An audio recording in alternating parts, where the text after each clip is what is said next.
Guys, आज की जो कहानी है वो काफी अलग है। एक लड़का जो एक टाइम पे बैटलफील्ड का सबसे बड़ा किलर था, अब एक सिंपल स्टूडेंट बन गया है। नाम है रे व्हाइट। लोगों को लगता है कि वो नॉर्मल है, पर असली गेम तब स्टार्ट होता है जब वो अपना असली रूप दिखाता है। तो चलो निकल पड़ते हैं और एक न्यू एनिमे के सफर पे। तो कहानी की शुरुआत में हम देखते हैं चारों तरफ बस वॉर्स हो रहा है, जिसकी वजह से लगभग 75% ह्यूमैनिटी मर गई थी और बचे हुए लोगों में से एक अनाथ बच्चा बैटलफील्ड पर मिला था जो भूख की वजह से मरने वाला था। लेकिन उससे पहले ही उसे रेस्क्यू किया गया, लेकिन उसका मन पहले ही टूट चुका था और वो अपना नाम भी लेना भूल चुका था। लेकिन शुरुआत में मुश्किल होने के बावजूद दो लड़कियों ने उसका अपने बच्चों की तरह ध्यान रखना शुरू किया। धीरे धीरे उसे दोबारा बोलना सिखाया। जब वो पहली बार रे बोल पाया तो सुनहरी बालों वाली लड़की ने रियलाइज किया कि उसने अपना नाम कहा है। उसने अपना नाम लिडिया बताया और उसे दोहराने के लिए कहा। लेकिन जब केरोल ने कहा कि उसका नाम बोलो तो रे उसे डम्पिंग कहा, जिससे लेडिया हंसने लगी। दोनों ने उसे पहली बार मुस्कुराते हुए देखा जब से वो यहाँ पे आया था, पर लेडिया जानती थी कि ये खुशी ज्यादा देर तक नहीं चलेगी, क्योंकि जनरल्स किसी बच्चे को सोल्जर्स के बीच में रहने की परमिशन नहीं देंगे। लेकिन जब केरोल को ये पता चला तो उसने चिल्लाना शुरू कर दिया कि वो रे को खाना खिला सकती है और उसे वॉक पर भी ले जा सकती है। जब उन्होंने लेडिया से पूछा कि वो क्या चाहती है तो उसने देखा कि रे उनकी बात सुन रहा था। तो उसने रे से पूछा कि वो अपना फ्यूचर खुद चुन ले। उसी पल रे ने लेडिया की हाथ पकड़ लिया और कहा कि वो उसके साथ रहना चाहता है। ये सुनकर लिडिया उसे अपना अप्रेंटिस बना लिया और अपना आइस ब्लेड सोर्सरर डिवाइनिटी उसमें ट्रांसफर कर दिया। अगले 6 साल तक मिलिट्री उसके टूटे हुए पावर्स का इस्तेमाल खेतों को तबाह करने के लिए करती रही। हावर्ड ने उसे ट्रेनिंग दिया और उसे दुनिया के सबसे कोल्ड सुपर सोल्जर बनाया। हावर्ड उसके लिए एक डैड जैसा बन गया था और उसने कसम खाई थी कि वो अपनी जान भी दे देगा उसके लिए। लेकिन आखिरी वार के दौरान हावर्ड को रे के सामने गोली लग गई और अपने डैड को मरते देखकर उसका मन एक बार फिर टूटने लगा। लेकिन जब उसने मुड़कर देखा कि लिडिया की लाश जमीन पर पड़ी है, तब उसके अंदर के आइस गॉड पावर्स एक्टिवेट हो गई। उसने एक फॉरबिडन ओवरहीट स्पेल छोड़ा, जिससे एक बड़ा आइस क्रिएट हुआ जो पूरे मैदान को ढक लिया। हालांकि लिडिया सिर्फ पैरालाइज थी। रे उस रात हावर्ड की ग्रेव पर गया और कसम खाया कि जब तक वो जिंदा रहेगा वो अपने डैड को कभी नहीं भूलेगा। 10 साल बाद जब वो पहली बार अर्नोल्ड एकेडमी जा रहा था, एक बेकार लड़की अचानक से गिरने लगी। रे उसे बचा लिया। रे ने माफी मांगी क्योंकि ये उसका पहला दिन था। लेकिन जैसे ही उन्होंने जाना कि वो नया ऑर्डिनरी ट्रांसफर स्टूडेंट है, तब उस लड़की को ये पसंद नहीं आया और उसे छोड़ने पर वो बेहोश हो गई। तभी एक लड़का जो दिखने में नशेड़ी लग रहा था, वो रे को सबक सिखाने के लिए आगे आता है एंड रे को पंच मारने के लिए जाता है, लेकिन रे साइड हट जाता है। इधर बेचारे का पोपट हो जाता है एंड दोबारा जैसे ही रे को पंच करने के लिए जा रहा था, तभी एक लड़की चिल्लाती है। वो थी एमरिला रोज, 3 सबसे बड़े नोबेल फैमिली में से एक की बेटी। उसने उन्हें चिल्लाकर रोका और रे को बधाई दी कि वो पहला ऑर्डिनरी स्टूडेंट है जो एकेडमी में आया है। उसने वादा किया कि वो हमेशा रे की रक्षा करेगी। पहले क्लास में भी एल का गुस्सा बढ़ता गया क्योंकि एक ऑर्डिनरी स्टूडेंट उनके बीच था। लेकिन इधर रे के दिमाग में वार का फ्लैशबैक्स घूमने लगा। तभी मिस ग्रे उस पर एक चौक फेंकती है, लेकिन उसे बड़ी कूल तरीके से रे पकड़ लेता है। लेकिन वो चौक ब्लास्ट हो जाता है एंड उसका मुंह पूरा सफेद हो जाता है। मिस ग्रे बोलती है कि क्लास पे ध्यान दो। फिर वो आगे समझाती है, इस दुनिया में सोर्सर्स 5 क्लासेस में बनते हैं, लेकिन केवल 7 ग्रैंड सोर्सर्स ही एक समय में होते हैं। उनमें से सबसे शक्तिशाली एलिमेंटल वार के हीरो और आइस ब्लेड सोर्सर पूरा ईस्टर्न कॉन्टिनेंट हराने के बाद गायब हो गया था। तभी एल खड़ा हो जाता है। एनो बोलता है कि एक घटिया ऑर्डिनरी लड़का इनके बीच क्यों है, जबकि ये सब ग्रैंड सोर्सर्स बनना चाहता है। लेकिन सबके एग्री करने के बावजूद मिस ग्रे चिल्लाई कि सिर्फ वही लोग यहाँ हो सकते हैं जो एग्जाम पास किया है, चाहे ऑर्डिनरी हो, नोबेल हो या फिर नहीं हो। उनके पहले एक्सरसाइज में ग्रे ने बताया कि दुनिया के मैटर के 4 अलग अलग कैटेगरीज होते हैं। फिर उन्होंने दुनिया के डाटा के कोड को प्रोसेस किया जब तक उनके हाथ में एक बैंक्वेट ऑफ क्रिस्टल रोसेस मैनिफेस्ट नहीं हो गया। ये मैजिक का बेसिक प्रिंसिपल था, लेकिन जब उन्होंने इसे मिटा दिया, एक लड़की ने सोचा कि क्या उन्होंने एंटी मटेरियल कोड यूज किया था, पर ग्रे ने बताया कि दुनिया में कोई भी एंटी मटेरियल मैजिक यूज नहीं कर सकता। फिर उन्होंने क्लास से कहा कि सब लोग क्रिस्टल रोसेस सुमन करने की प्रैक्टिस करें। एमिलिया ने अपने पावर्स का यूज करके एक सुंदर सी आइस रोज अपने हाथ में बना ली, लेकिन इधर हमारे रे सिर्फ एक छोटा सा आइस क्यूब ही बना पाया जो उसके चेहरे की तरह ही बेकार थी। ये देखकर एल ने कसम खाई कि वो रे की बेकार जिंदगी का अंत करके ही रहेगा। क्लास के बाद रे एक बदसूरत लड़की के पीछे लाइब्रेरी गया और उसने उसे बोला कि वो भी लिडिया के एंटी मटेरियल थ्योरीज में इंटरेस्टेड है। उसने उससे माफी मांगी कि उसने पहले अपना इंट्रोडक्शन नहीं दिया। उस लड़की ने अपना नाम अलीसा बताया और कहा कि उसने पूरी जिंदगी लिडिया को अपना आइडियल माना है। जब रे ने कहा कि वो भी लिडिया को दिल से प्यार करता है, ये सुनकर अलीसा इतना एक्साइटेड हो गई कि उसकी हेड गिर गई। फिर वो खुद को संभालती है एनो सॉरी बोलती है। तब रे ने पूछा कि वो अपने खूबसूरत बालों को क्यों छुपाती है। तब अलीसा ने बताया कि सब लोग उसका मजाक उड़ाते हैं उसके आधे एल्फ कान के लिए, लेकिन रे ने कहा कि वो तो उसे और भी ज्यादा खूबसूरत बनाते हैं। ये सुनकर सुनकर अलीसा शर्मा गई और सोचने लगी कि रे बहुत ज्यादा मैच्योर है। रे को याद आया कि ये बात हावर्ड ने भी उसे कहा था। जब रे अपने डोर में वापस गया, उसका रूममेट उसे पूरा दिन मिलने का इंतजार कर रहा था। उसने अपना नाम बताया ई आर्मस्ट्रॉन्ग और वो कहा कि वो बाकी नोबेल बेवकूफों जैसा नहीं है, यही एक लड़का है जो रे के ऊपर विश्वास करता है। इसके बाद जब दोनों ने हाथ मिलाया तब वो दोनों रियलाइज किया कि वो दोनों एक जैसा है, तो वो दोनों ने अपने कपड़े उतार दिया और एक दूसरे को अपना मसल दिखाने लगा। एंड इधर से ये दोनों चट्टी बट्टी दोस्त बन गया। अगली सुबह रे अपनी 30 मीटर की रन कर रहा था, तब उसकी स्पीड से एक लड़की की स्कर्ट उड़ने वाला था, तो वो तुरंत वापस आया और माफी मांगी कि वो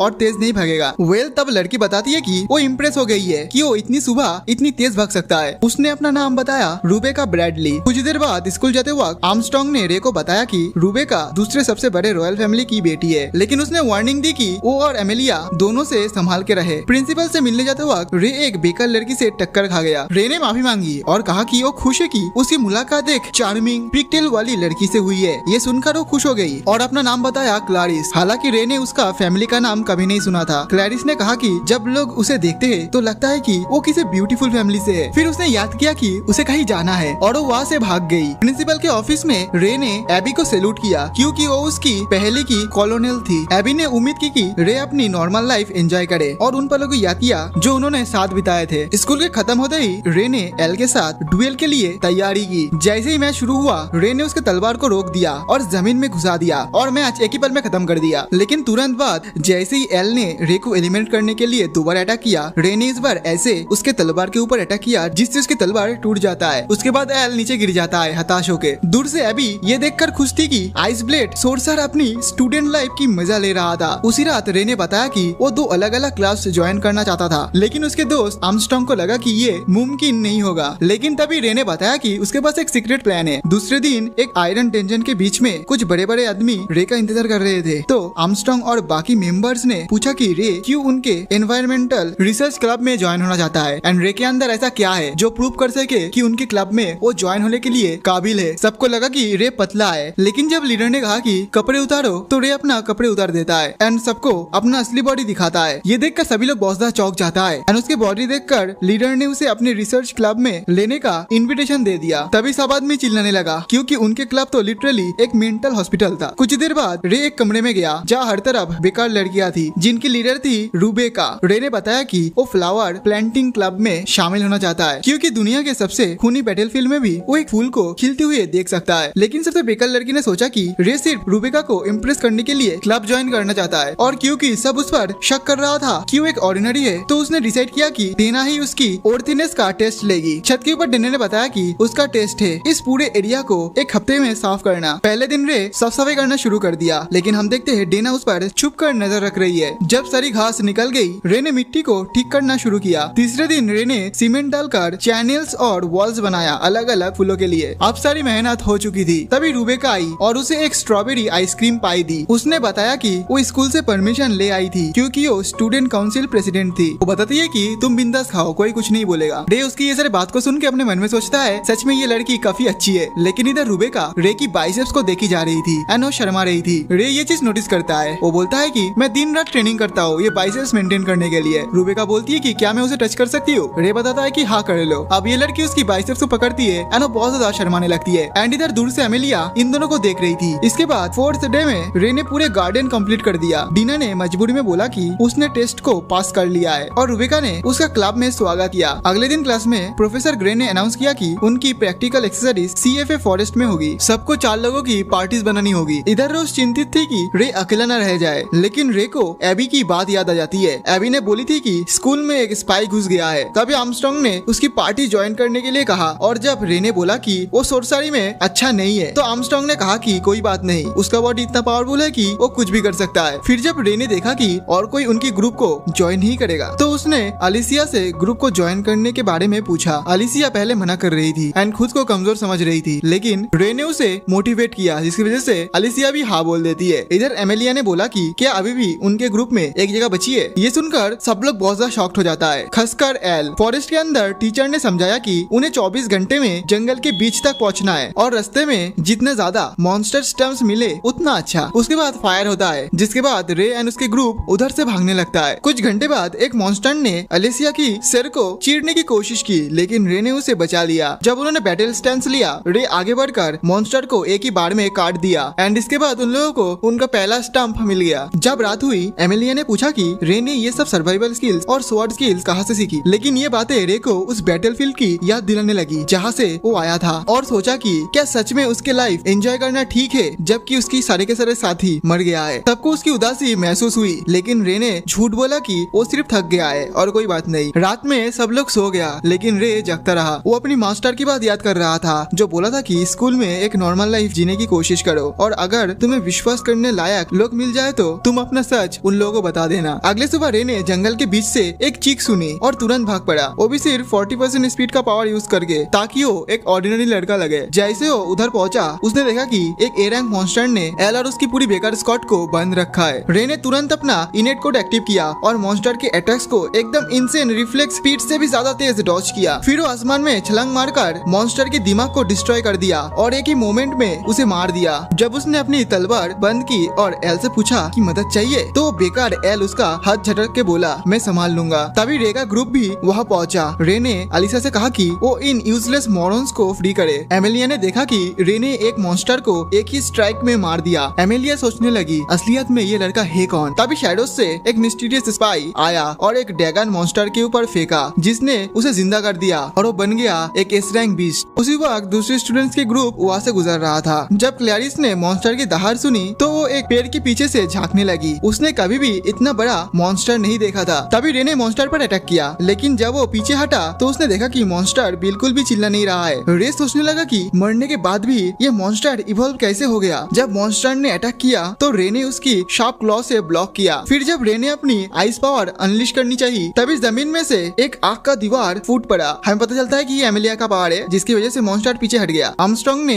एक पत्थर मॉन्स्टर की तरफ फेंका और अलिसिया ने उसे हवा से ब्लॉक किया, जो सीधा मॉन्स्टर के पेट पर लगा। मॉन्स्टर संभाल भी नहीं पाया कि रे ने अपनी तलवार उसके अंदर घुसा दिया और जब तक वो उसे आधा कट नहीं लेता उसने तलवार नहीं छोड़ी। वेल उसके बाद ही मॉन्स्टर मर गया। मॉन्स्टर के मरने के बाद दूसरे स्टूडेंट्स भी रे के ग्रुप ज्वाइन कर लिया। उन्हें एक साथ देखकर रे को अपने पुराने टीममेट्स याद आ गए। इसी वक्त क्लैरिस सब कुछ देख रही थी और सोच रही थी कि रे इतना पावरफुल कैसे है। साथ ही एक मिस्टीरियस स्पाई भी उसे देख रहा था और जैसे ही उसे समझ आया कि रे स्पेशल है, वो तुरंत गायब हो गया। कुछ घंटों बाद उनका ग्रुप फाइनल चेक पॉइंट पर पहुंच गया और अपना आखिरी स्टैंप ले लिया। कंपटीशन के बाद इंस्ट्रक्टर ने अनाउंस किया कि उनके ग्रुप विनर है। क्लैरिस ने उनके लिए चीयर किया, लेकिन उसने देखा कि बाकी सब स्टूडेंट्स जल रहे थे क्योंकि रे सबसे ज्यादा अच्छा परफॉर्म कर रहा था। कुछ दिन बाद लिडिया नाराज थी कि उसने रे को 2 महीनों से नहीं देखा था, लेकिन जैसे ही उसने सुना कि रे आ रहा है, उसने तुरंत अपने आप को रेडी किया। दरवाजे पर एक ब्यूटीफुल मेड जिसका नाम है कर्ला और रे का स्वागत किया। रे खुश था कि अब लिडिया को उसके सामने घुटनों पे बैठने की जरूरत नहीं है। जब वो दोनों ब्रेकफास्ट कर रहे थे, लिडिया ने बताया कि एक पावरफुल ग्रुप सोर्सरी रिसर्चर्स को किडनैप कर रहा है, उनके दिमाग काट कर उनमें छुपी सोर्सरी खोजने के लिए। उनके ग्रुप का नाम यूजेनिक है और वो लोग भी रे को भी किडनैप करने की कोशिश करेगा। लेकिन लिडिया ने उसे वार्निंग दी कि अपना लॉक तब तक मत रिलीज करना जब तक जान खतरे में ना हो। कुछ घंटों बाद जब वो दोनों जंगल में वॉक कर रहे थे, लिडिया ने पूछा कि क्या रे ने नया दोस्त बनाया है। रे बोला हाँ, मेरा दोस्त दुनिया के सबसे ज्यादा साइको लोग है। लिडिया हंस के बोली नेक्स्ट टाइम उन्हें भी ले आना, वो लोग जरूर खास होंगे जो तुम्हारे चेहरे पर मुस्कान लाते हैं। फिर एक पेड़ के पास जाकर लिडिया ने बताया कि अब मैजिक स्वॉर्ड फाइटिंग कंपटीशन होने वाला है। उसने बताया कि वो ये कंपटीशन 4 बार जीत चुकी है और पूछा कि क्या रे भी हिस्सा लेगा। रे ने मना कर दिया। रे चाहता था कि वो अपनी पावर्स को छुपाए और अपने दोस्तों को चीयर करे। अगले दिन सुबह अपने मॉर्निंग मैराथन के दौरान रे ने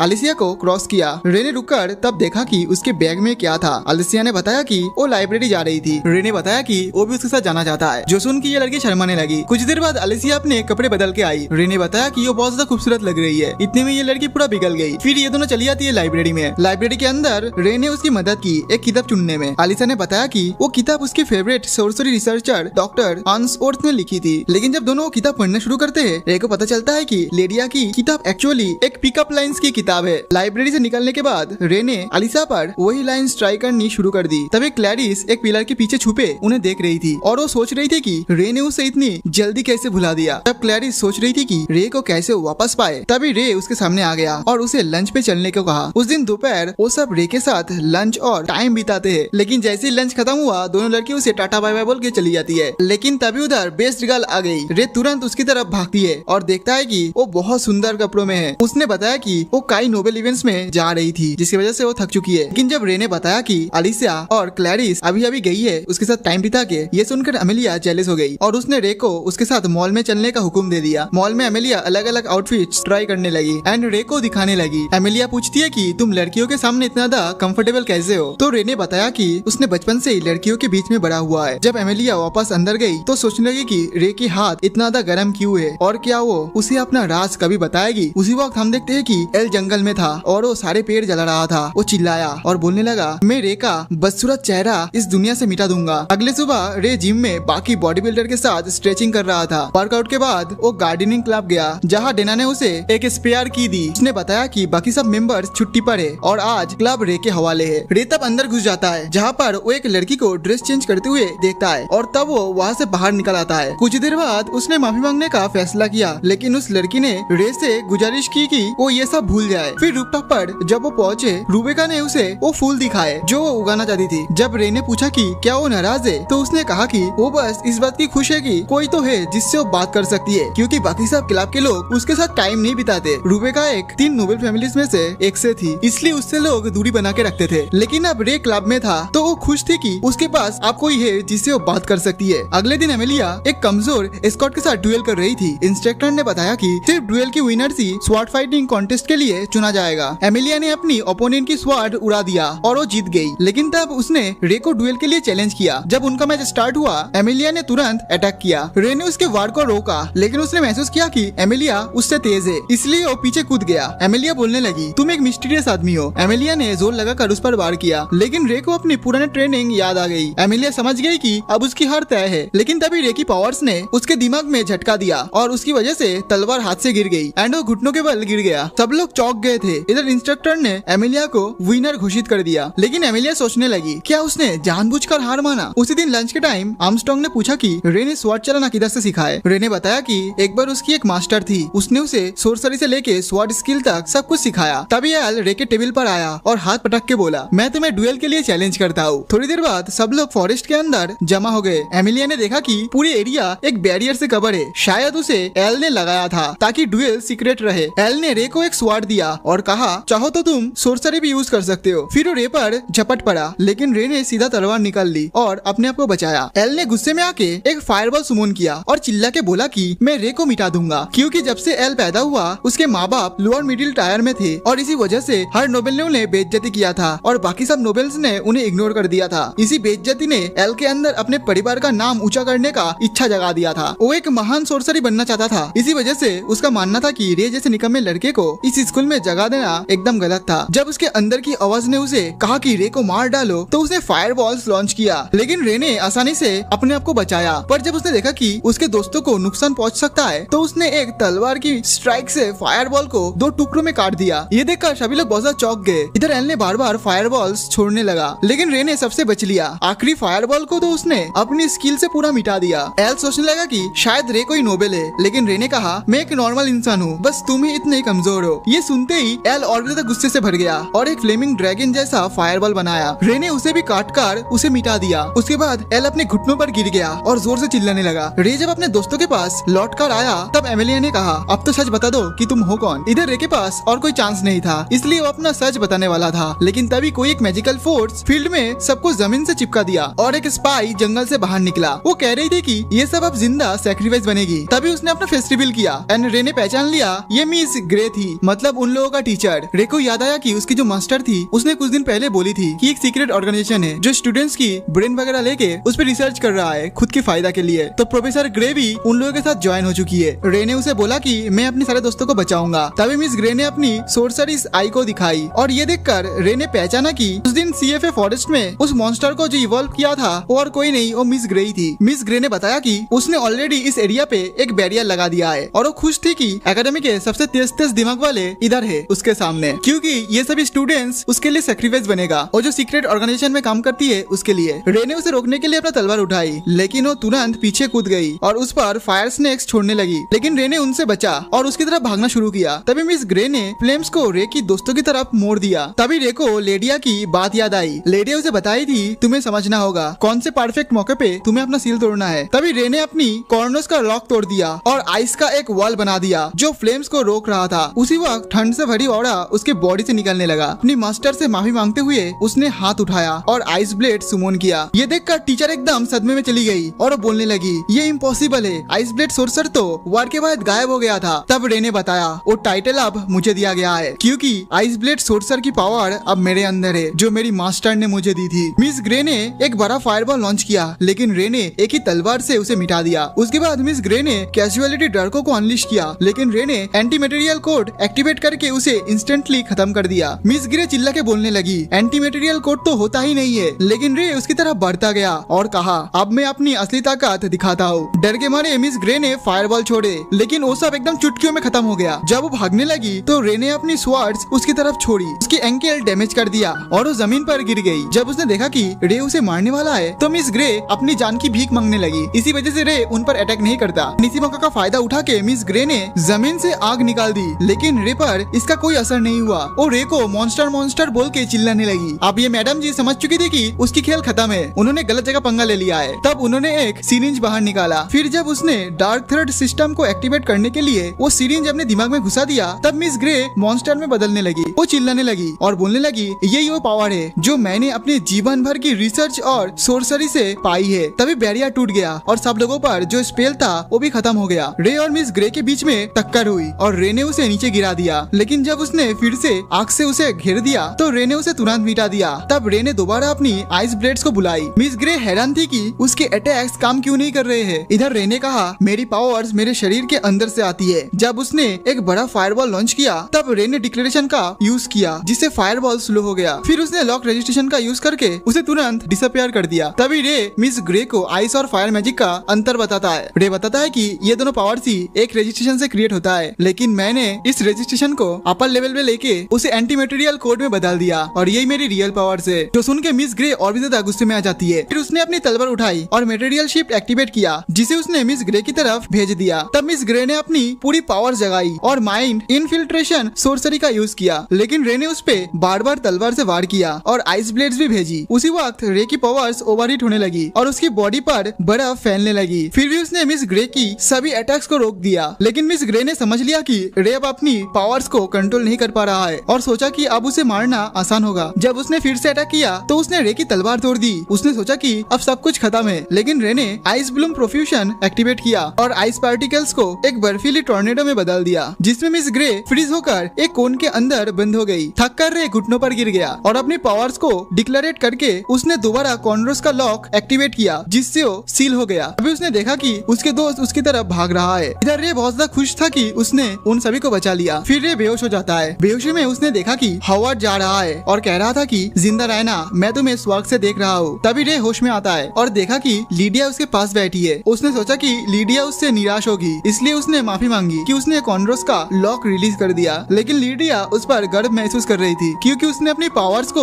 अपने दोस्तों को बचाने के लिए यूज किया। उसने सोचा कि एक दिन रे जरूर पूरी तरीके से वार की वो ट्रॉमा से बाहर आ जाएगी और उसे कॉर्नरोस का लॉक एक्टिवेट करने की भी जरूरत नहीं पड़ेगी। जब रे ने देखा कि उसके दोस्त उधर नहीं है तो घबरा गया, लेकिन तभी अभी ने बताया कि तुम्हें चिंता करने की बात नहीं है, वो सभी ठीक है। इधर अभी बोलती है, मैंने तुम्हें स्कूल में एडमिशन लेने के लिए मना कर दिया था क्योंकि पिछले वार में तुमने बहुत कुछ सहा है, बट लीडिया ने उसे बहुत बार रिक्वेस्ट किया उसे स्कूल में लेने के लिए, क्योंकि लीडिया चाहती थी कि रे एक नॉर्मल जिंदगी अनुभव करे। ये सब सुन के रे बहुत ज्यादा इमोशनल हो जाता है। एंड इधर मास्टर लीडिया भी बहुत ज्यादा इमोशनल हो जाती है एंड रोने लगती है क्योंकि मास्टर लीडिया हमारे रे को बहुत ज्यादा प्यार करती है। कुछ देर बाद रे के दोस्तों ने उससे मिलने के लिए उसके रूम में आना शुरू किया। रे ने उनसे माफी मांगी कि उनसे वो खुद की असली राज छुपाया था। रे ने उन्हें बताया कि वो उन 7 महान सोर्सर्स में से एक है एंड वो है आइस ब्लेड सोर्सर। अब ये सब तो सुन के वो लोग बहुत ज्यादा चौंक जाते हैं, लेकिन रे को अफसोस था कि उसने अपना खौफनाक खून से भरा हुआ पास्ट छुपाया। उसने कहा, मेरे हाथ खून से रंगा हुआ है, क्या मुझे तुम सबके साथ रहने का हक है? तब एमेलिया ने उसके हाथ को पकड़ा और कहा, मैं चाहती हूँ कि तुम इधर ही रहो, तुम्हारे पास जो भी था, बट मैं तुम पर विश्वास करती हूँ, तुम एक अच्छे इंसान हो। आर्मस्ट्रांग ने बोला,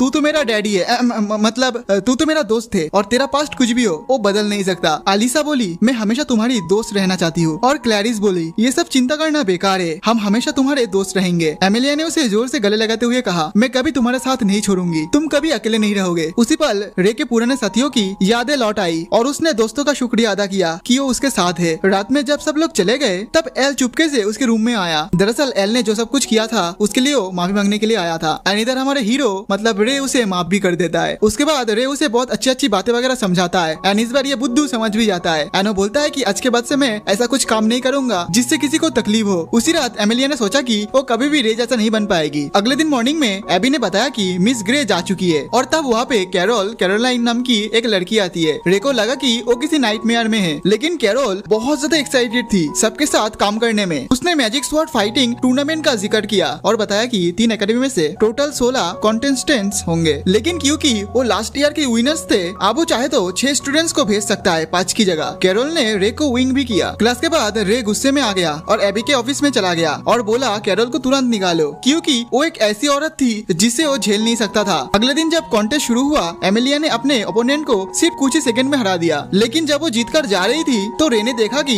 वो अपनी जीत से डिसअपॉइंटमेंट थी और सोच रहा था कि वो किसी बात को लेकर परेशान है। कुछ दिन पहले एमिलिया के डैड ने उसे याद दिलाया था कि वो 3 बड़े खानदानों के लीडर की पहली बेटी है और उसे स्वॉर्ड फाइटिंग कॉन्टेस्ट जीतना जरूरी है और उसके सबसे बड़ा राइवल आर्यन को भी हराना उसकी सबसे बड़ी जिम्मेदारी है। वो इसलिए इतना ज्यादा परेशान थी क्योंकि वो सोच रही थी वो हार जाएगी। फिर जब रूबिका ने रे को बताया कि आर्यन को अपने स्कूल का रिप्रेजेंटेटिव चुना गया है तो रे को समझ आया कि आर्यन स्वॉर्ड फाइटिंग में बहुत ज्यादा अच्छी होगी। अगले दिन जब एमिलिया ने एक गंदे लूजर को हरा दिया तो इंस्ट्रक्टर ने अनाउंस किया कि उसने अपनी सारी फाइट जीत ली है एंड उस कॉन्टेस्ट के लिए क्वालिफाई हो चुकी है। एंड ये सुन के उसकी सारी की सारी दोस्त बहुत ज्यादा खुश हो जाती है। लेकिन जब एमिलिया वहाँ से जा रही होती है अब वो सोचती है कि वो हार नहीं सकती क्योंकि उसकी वजह से उसकी फादर बहुत ज्यादा डिसअपॉइंट होगी। लेकिन रे को लगा कि कुछ तो गड़बड़ है। तो जब आर्मस्ट्रांग सो रहा था तो वो पूरी रात जागता रहा और लीडिया की किताब के बारे में सोचता रहा। अगले दिन सूरज निकलते ही रे एमिलिया के सामने आया जो क्वालिफायर्स तक पहुंचने से पहले था। उसने जाना कि एमिलिया अपनी स्किल्स को लेकर शक में है और टूर्नामेंट सिर्फ 1 महीने दूर था। उसने उसे ट्रेनिंग देने का ऑफर दिया और अपनी किताब दिखाई, कहा कि ये अपनी ट्रेनिंग की बुनियाद होगी। एक्साइटेड होकर एमिलिया ने तुरंत मान लिया कि वो रे के जैसा ट्रेनिंग करेगी। रे ने कहा कि अगर वो ट्रेनिंग कंप्लीट कर लेती है और सरवाइव करती है तो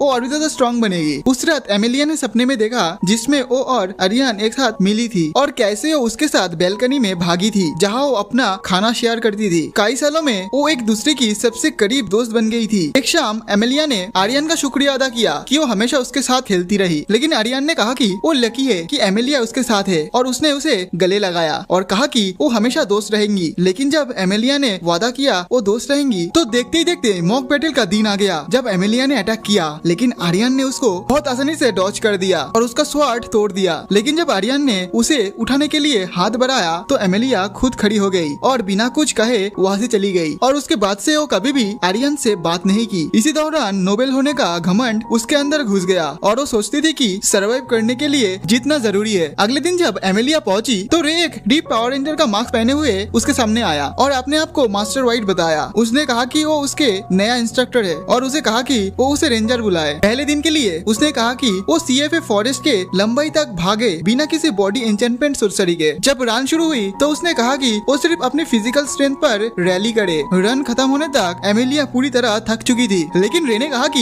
ये तो पहला दिन था ट्रेनिंग का, आगे और भी ज्यादा मुश्किल होने वाला है। पूरा दिन एमिलिया डेस्क पर सो गई थी। आर्मस्ट्रांग ने पूछा कि क्या हुआ तो अलिसिया ने बताया कि ये सब रे की ट्रेनिंग का हिस्सा है। वो उसे वेट्स लगाकर पुलअप्स करवाता है और पुशअप्स भी करवाता था जब उसकी पीठ पर पत्थर बंधे होते थे। लेकिन जब वो पहाड़ पर एक बड़ा पत्थर धकेल रही थी तो वो लगभग अपनी जिंदगी खो बैठी थी। फिर वो समझ गई कि वो पूरी तरह थक चुकी है, इसी वजह से वो सो जाती है। नेक्स्ट मॉर्निंग अचानक से उसकी नींद टूट जाती है एंड वो देखती है कि रे खिड़की की बाहर बहुत ज्यादा शोर शराबा कर रहा है उसे उठाने के लिए। तभी वो जमीन पे गिर जाता है। तभी उधर रूबिका और डेना रे के सामने आया और डेना ने पूछा कि उसका बदसूरत चेहरा लड़कियों के रूम के आसपास क्यों घूम रहा है। लेकिन रे ने बताया मैं बस एमिलिया को उठाने के लिए ये सब कुछ कर रहा हूँ, ये सब कुछ मेरे ट्रेनिंग का एक पार्ट है। तभी उसने एमिलिया को देखा जो छुप के भाग रही थी। ये देख के रे भी उसके पीछे दौड़ पड़ा, लेकिन जब वो बचकर निकल गई तो रे ने सोचा कि वो कहीं छुपी है। इसी वजह से कुछ देर बाद रे ने पूरे स्कूल में स्कैन किया और आखिरकार उसने एमिलिया का पोजीशन देख लिया। इसी बीच एमिलिया एक डेस्क के नीचे छुपी थी क्योंकि वो रे के ट्रेनिंग से बहुत ज्यादा थक चुकी थी। लेकिन जब रे चुपके से उसके पास गया तो उसने कहा कि उसने अपनी ये पावर्स एक्टिवेट किए सिर्फ उसे ढूंढने के लिए। तब एमिलिया बोलती है कि मैं बस इधर बैठ के मेडिटेट कर रही थी, तुम चिंता मत करो। जब रे उसे जबरदस्ती ले जा रहा था ट्रेनिंग दोबारा शुरू करने के लिए तो एमिलिया समझ गई कि वो डेफिनेटली फंस चुकी है। उसी रात रे ने एनवायरमेंटल साइंस क्लब को एमिलिया के चीयर लीडर स्कॉट बनने के लिए रिक्वेस्ट किया क्योंकि रे सोचता था कि बस यही लोग हैं जो सबसे ज्यादा जोर से चीयर कर सकते हैं। ये सुनकर आर्मस्ट्रांग ने सोचा कि ये लोग अपनी जिंदगी में और कुछ बेहतर कर ही नहीं सकता है, इसीलिए वो हाँ कर देता है। अगली सुबह आर्मस्ट्रांग ने एक लड़की को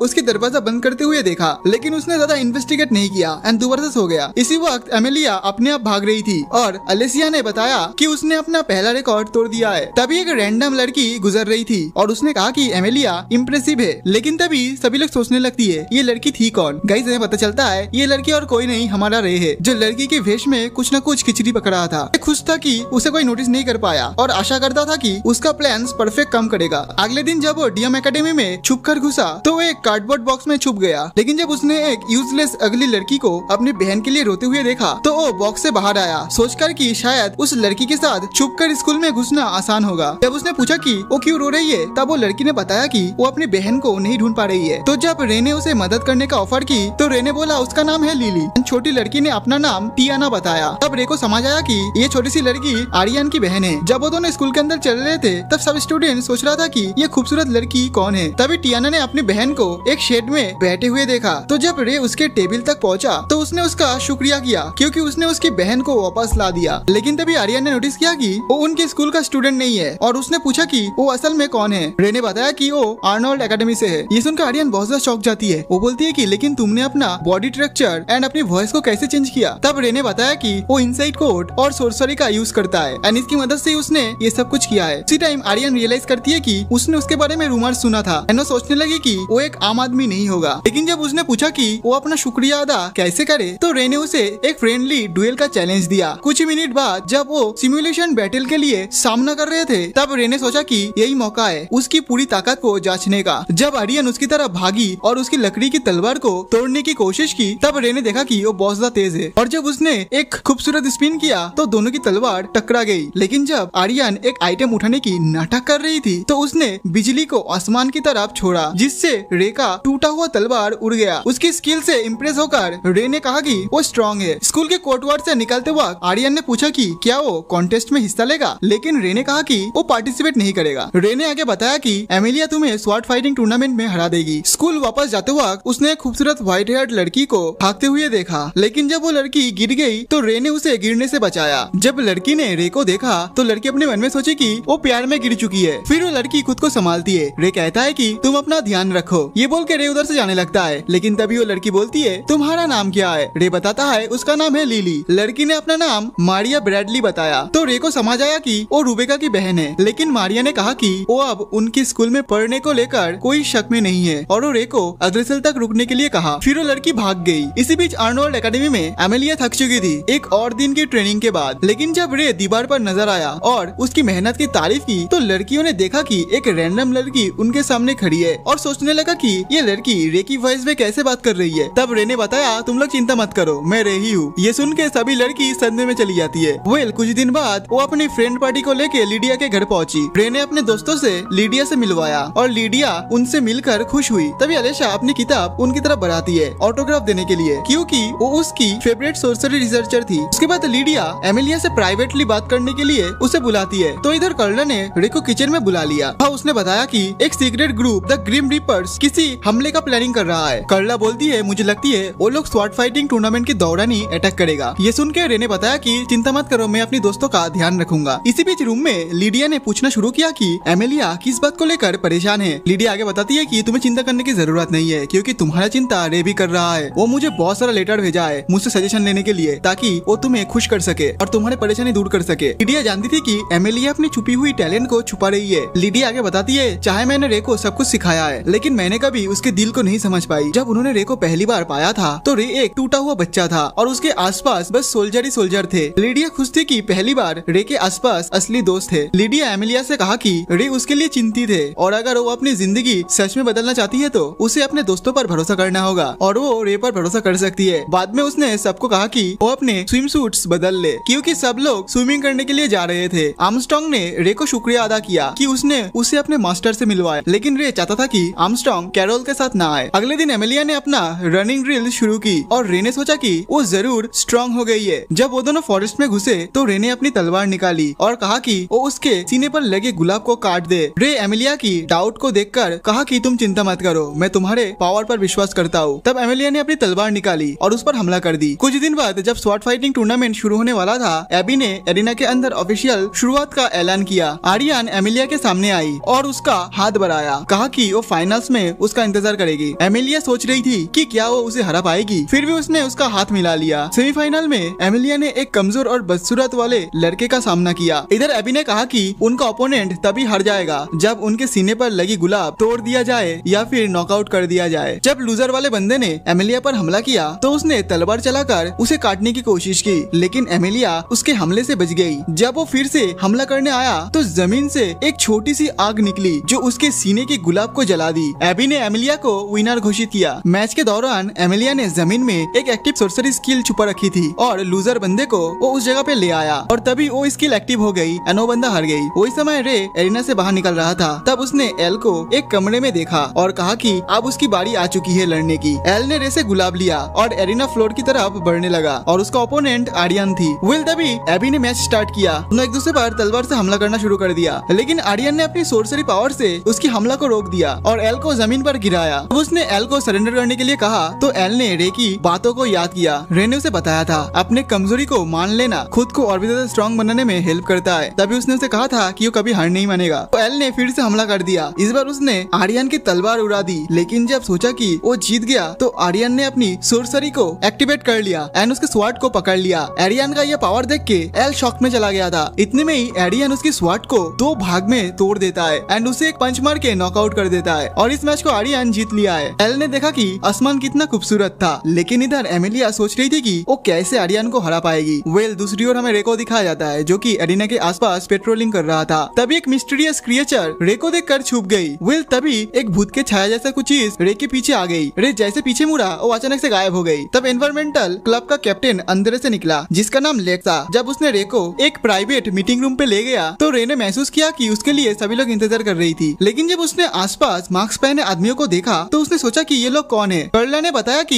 ये लोग हेल फैमिली के हैं और इनकी ब्लड लाइन किंगडम की इंटेलिजेंस एजेंसी चलाती है। कर्ला ने यह भी बताया कि लेक्स उसका ब्रदर है। तब एबी ने कहा कि ग्रिम रिपर्स ने टूर्नामेंट में घुसपैठी की है और वो लोग टॉप नोबेल हाउसेस की बेटियों को किडनैप करने वाले हैं। इसलिए एबी ने रे को वार्निंग दी कि वो होशियार रहे और लेक्स ने वादा किया कि जब दुश्मन आएंगे वो रे की मदद करेगा। उस रात जब रे खिड़की से बाहर देख रहा था तो उसने डिसाइड किया कि वो एमिलिया को खतरे से बचाएगा और ग्रिम रैपर्स को टूर्नामेंट में घुसने से रोकेगा। इधर हम देखते हैं कि एमिलिया अपने कमरे में उदास बैठी थी और वो सोच रही थी कि वो आर्यन को कैसे हरा पाएगी। अगले दिन अलिसा और क्लारिस अरीना में आया और बताया कि एमिलिया इतनी डर गई है कि वो आने से डर रही है और वो चिंता कर रहे थे कि शायद वो अपने आप से भरोसा खो रही है। तब पता चला कि एक लड़का अपना डुएल सिर्फ 2 सेकंड में जीत गया है और इतिहास में सबसे तेज जीतने का रिकॉर्ड तोड़ दिया है। जब वो जाने लगा तो उसने रे को देखा और पूरा अरीना खामोश हो गया। रे सोच रहा था कि वो कोई आम स्टूडेंट नहीं है। रात को जब आर्यन ट्रेनिंग कर रही थी तो उसने एक पंचिंग बैग को धोबी की तरह धोया और एक पावरफुल वर्ड से